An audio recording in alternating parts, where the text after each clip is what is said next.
back to the Colorblind Architect Podcast. I'm your host, David. And so the media has called the election. Yeah, I'm pretty sure the media cannot call the election. They can project a winner, but they're acting as though Joe Biden has been certified. It's a done deal. He is certainly going to be the next president. And I'm not saying that he won't. What I am saying is, I find it very suspicious that you have recounts ongoing, you have court cases, legal battles, clear evidence of voter fraud and dead people voting. You have a lot of statistical anomalies, a lot of voting irregularities that are taking place. And yet the media is already calling it for Joe Biden. They're acting as though he is certainly the man that's going to win. And now they're even talking about, what do we do about all these Trump voters? And it's like, okay, that sounds vindictive. But I don't want to talk about that just yet. What I want to talk about right now is if you look at how it went down on Saturday, this was a very suspicious, very strange thing to me. First off, Saturday morning, the news media, AP, Fox News, New York Times, all the old lamestream, media outlets, the ones that can't seem to tell the truth to save their life, they all start reporting that Joe Biden is now the projected winner.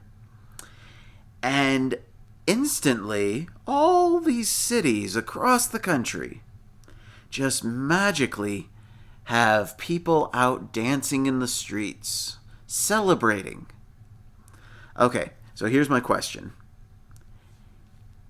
Since when have you ever heard of people dancing in the streets after an American presidential election? When? Even when Barack Obama was elected in 2008. I don't remember people dancing in the streets.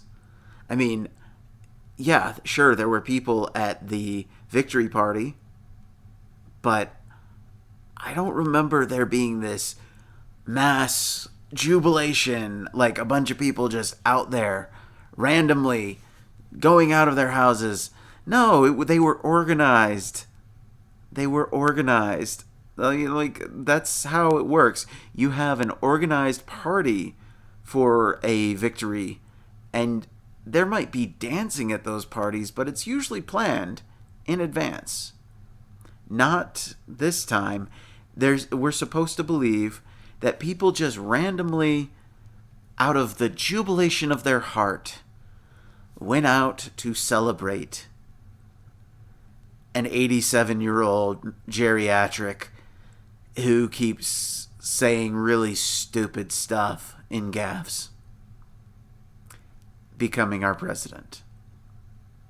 We're supposed to believe that this was all perfectly random and a natural thing to happen.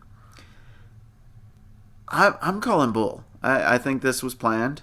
I think every single one of these spontaneous street celebrations, they were all planned.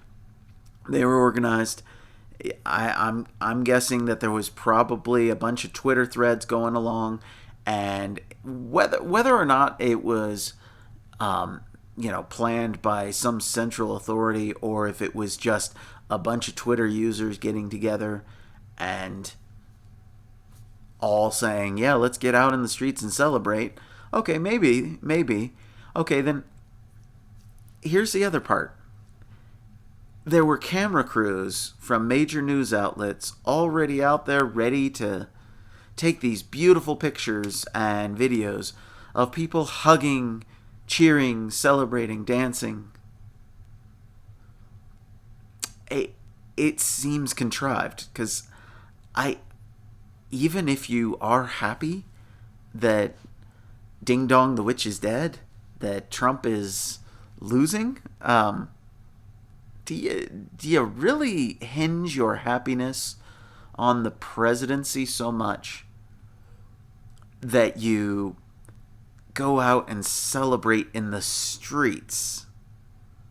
See, maybe I'm just an old fuddy dud. Maybe I'm just grumpy old man. I'm still pretty young in my opinion, but I have a hard time believing it.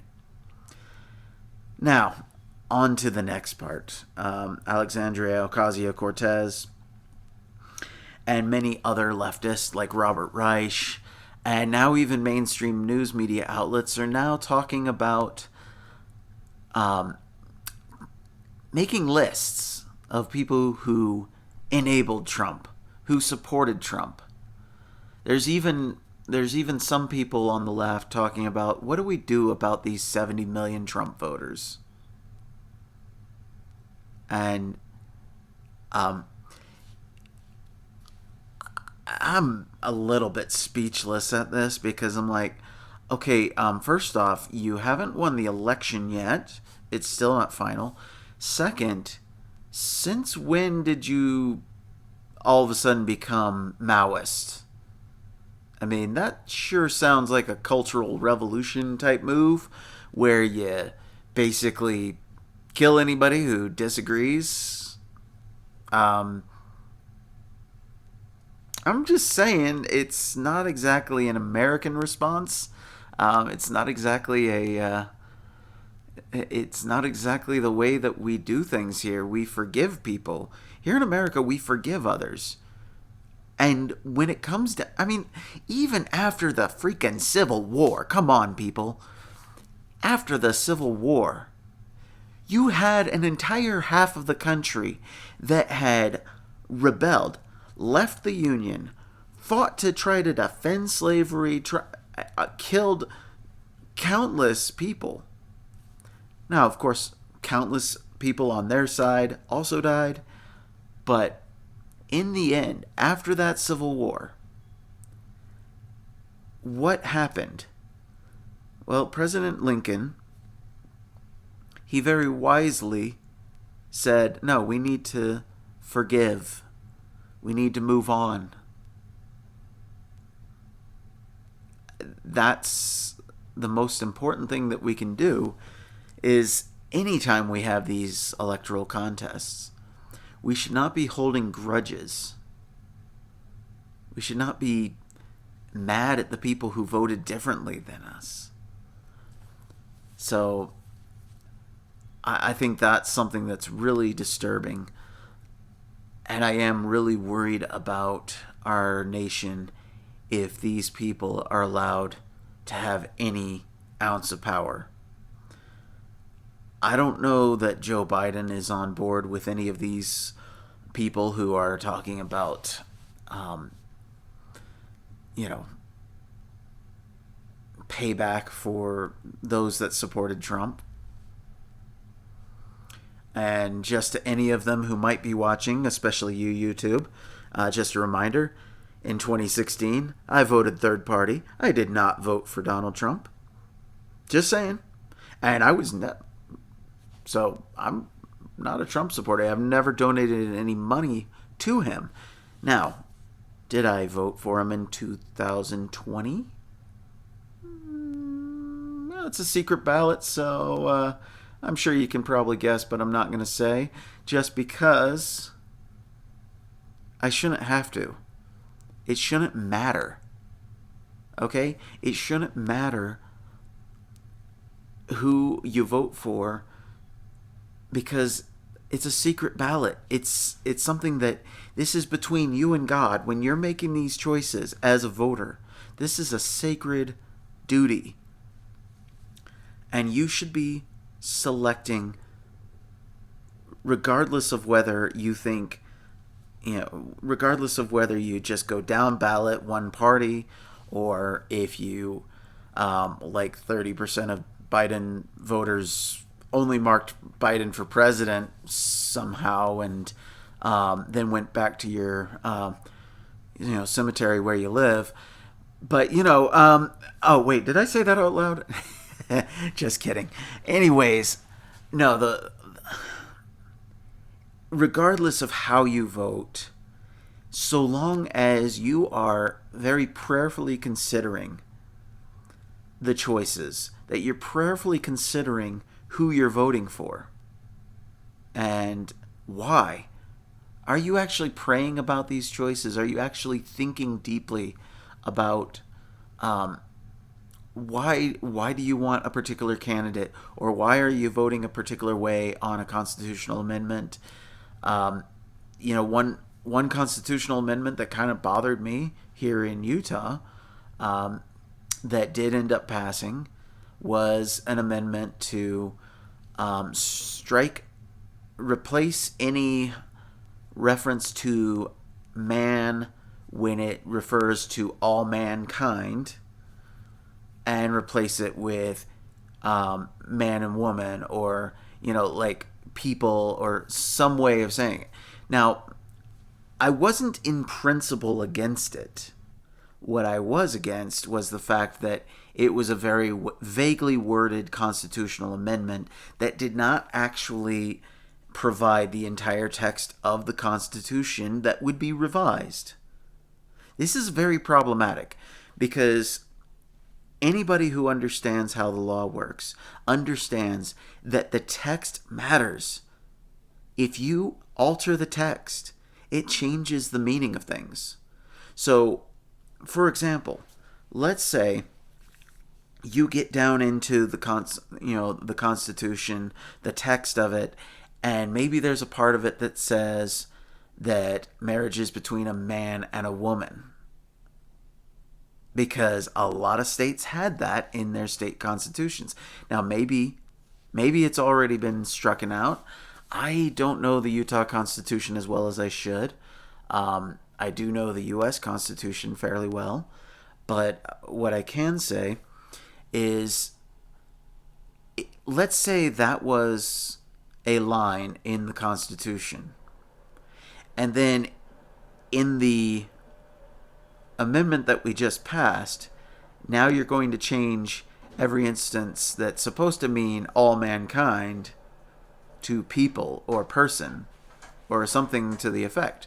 Well, now you've just changed the meaning of a law that was written on purpose to say marriage is between a man and a woman. And now you've got the Constitution of the state of Utah now revised to say something like marriage is between a person and a person. Okay, well, did I vote for that? If I vote for the amendment, now you might agree with that, but the point is that it changes the meaning, because in the end, words have meaning. No matter what the Marxists try to tell you, no matter how often the Marxists try to change the language, words have meaning. Language has purpose. There's a reason why in the Bible it says God is the Word, and the Word is God. It's because language has meaning. Language is a very important part of civilization. We cannot have civilization if we cannot have a common language. If you look at the book of Genesis, and you look at the story of the Tower of Babel, what did they do? They were building a tower to reach God. Okay. Now, albeit, it's a pretty foolish endeavor, because, they obviously didn't understand that they would have had to build their tower at least 65 miles tall, just to get to the outer edge of the atmosphere, to the border of space. So, they weren't going to get there. Now, in the story, though, the Bible says that God got worried and divided them by language. He confused their tongues. Now, I don't necessarily think that this is a real story in the literal sense.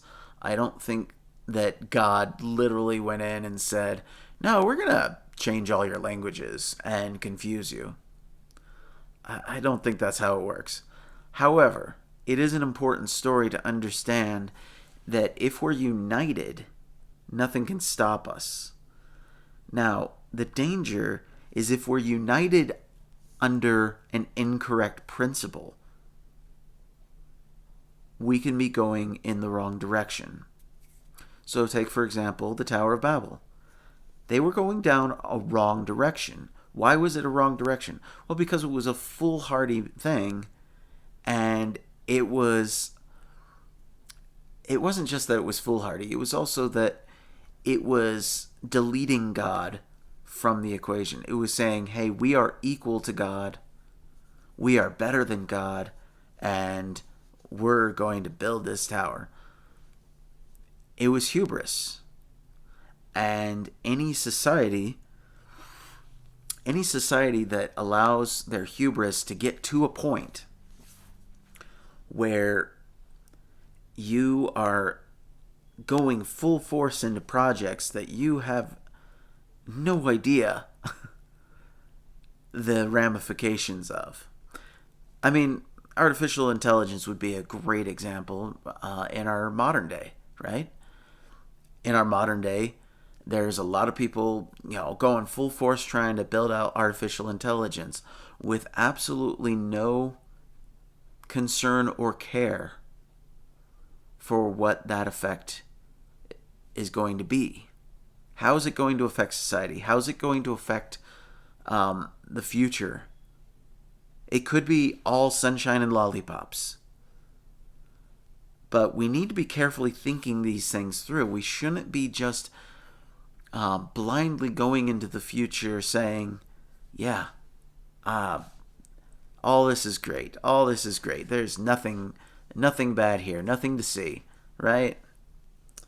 And I know I'm probably not making the point very well, but hopefully I'm making the point in some way that yes, language is important. Unification under a false principle leads in bad places. I mean, after all, the Chinese Communist Party and its 90 million members, they're very unified in a purpose. Yeah. Not sure if it's a good purpose. Actually, I'm pretty sure it's not. But you get my point. If you're unified in an evil purpose, I mean, let's use the blasé. I say blasé, the tired old reference of the Nazis. Okay, obviously evil. We all accept that, right? We all accept that the Nazis are evil, and they were unified in a purpose. But that unifying purpose was to annihilate the Jews. Not a good unifying purpose, and it does a lot of evil. I'm just saying that we're hearing calls for unity right now. We're hearing the left trying to say, oh, you Trump voters just need to get on board and unify with us, and just we need, or you're hearing Black Lives Matter protesters shouting at Biden supporters who aren't Black Lives Matter supporters and saying, if you don't hold up the fist, then you're racist.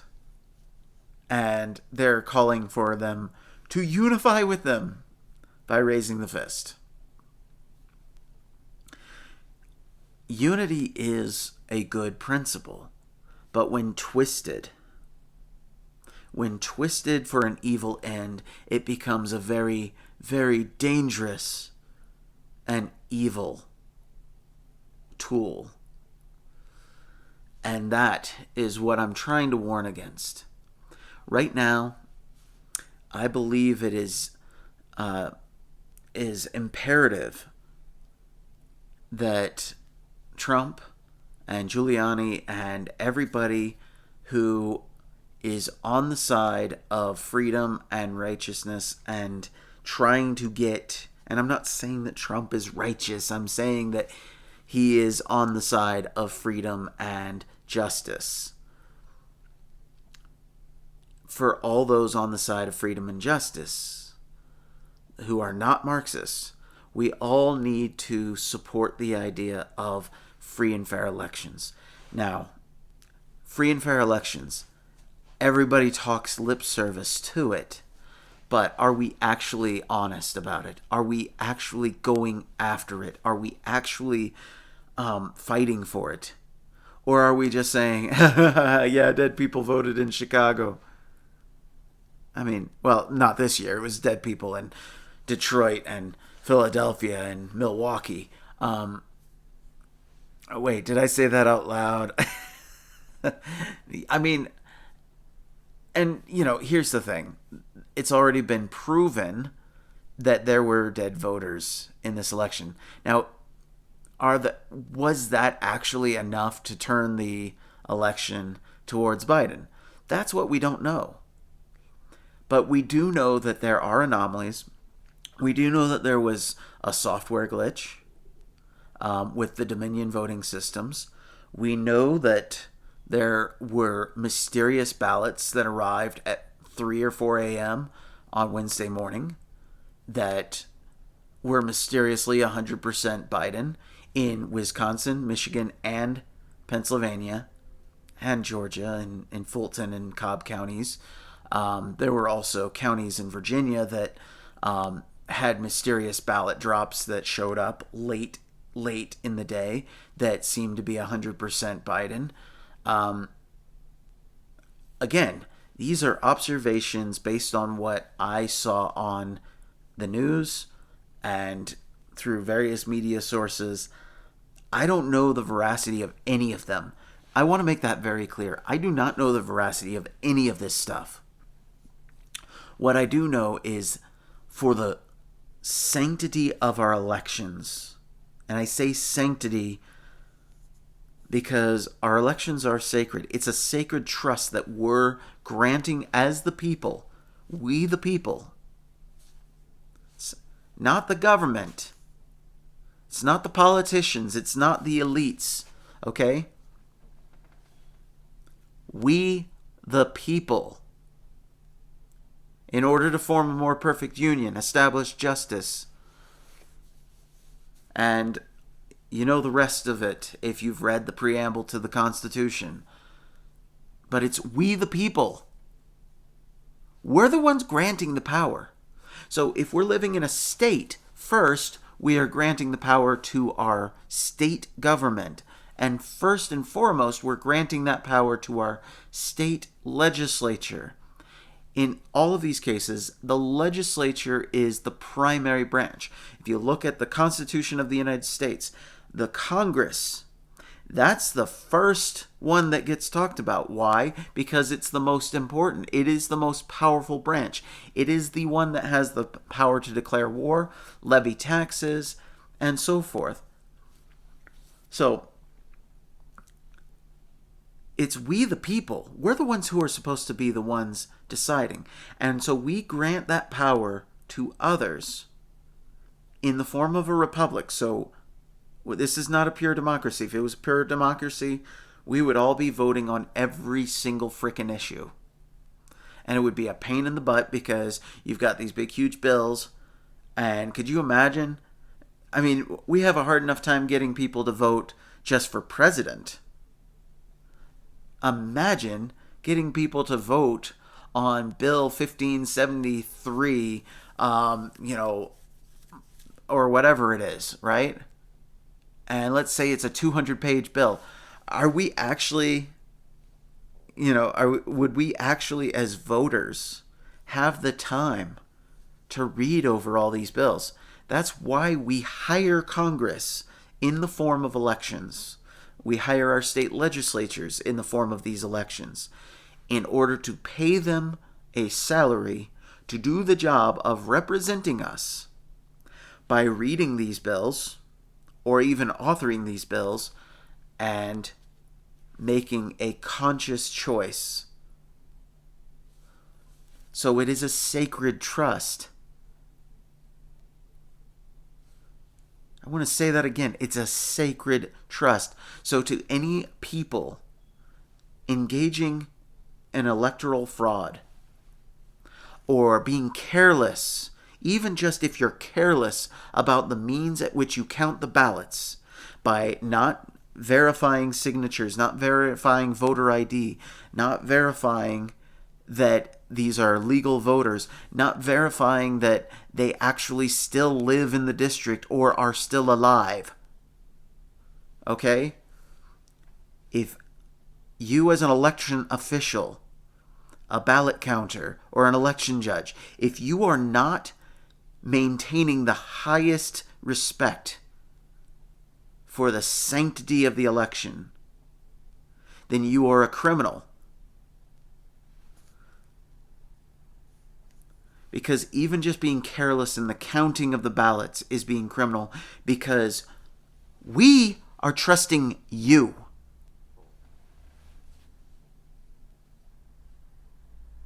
So don't give me this crap that YouTube and Facebook and Twitter are all trying to perpetuate, these little tags that go underneath all these posts about voting irregularities.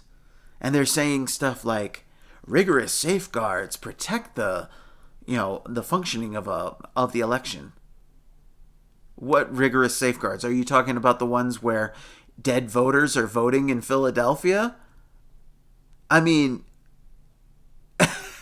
what rigorous safeguards? There are no rigorous safeguards in this crap. Okay? They took these safeguards away in the name of COVID, no less.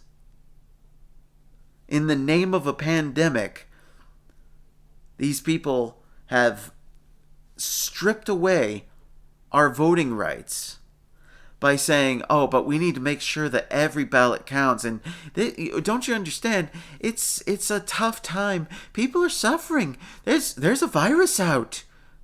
Yeah, I know. But we're also all shopping at Kroger and buying our milk. We wear a little face mask, and somehow that magically makes it all safe.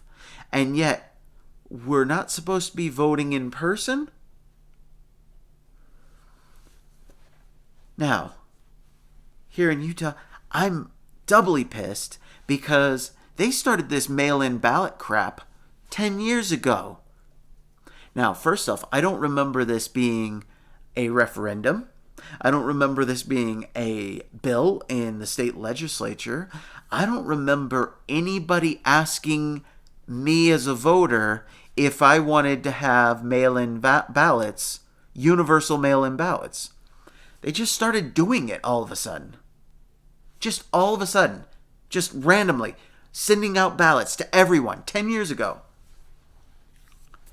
And I'm thinking to myself, yeah, I know there's some good things about mail-in ballots. First off, it gives me more time while I'm studying the ballot. I can actually research the issues, like on these constitutional amendments or all the judges. Here in Utah, we vote to retain a judge. Okay, so a judge, they will get appointed by a governor and sustained by the state legislature. The voters, we have the right every 4 years to verify if we think they should be retained as a judge. Just in case, there's a bad judge and, maybe we the people want to be able to say, yeah, not so much. We don't like that judge. That is a great part of mail-in ballots. The problem with it is the entirety of the security on those ballots is you as the voter have to sign it. There's no photo ID, there's no verification, and also you're sending them out whether people want them or not. So, for example, people sometimes die or move. What I've heard is that well over 8,000 maybe it was 7,000 former residents of Las Vegas voted in Las Vegas via mail-in ballot this year. Now, is that enough to change an election? I don't know. Could be.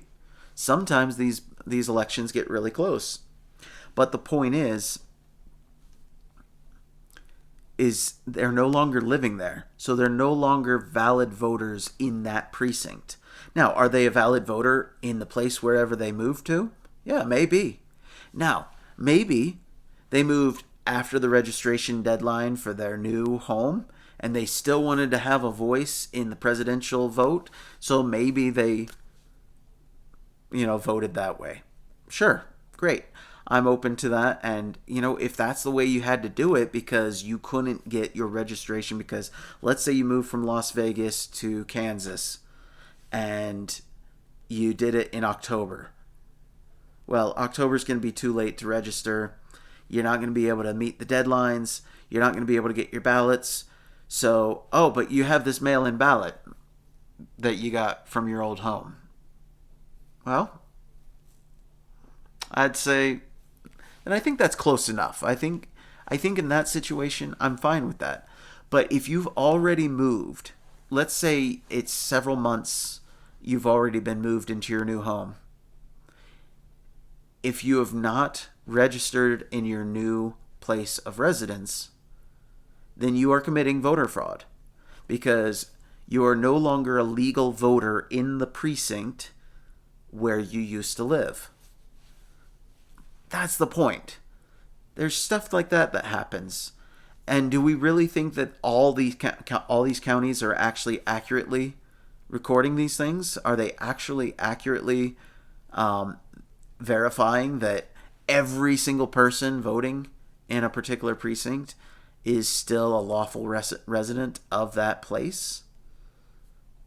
I don't think so. I don't see how they would. They don't have the resources to do that, nor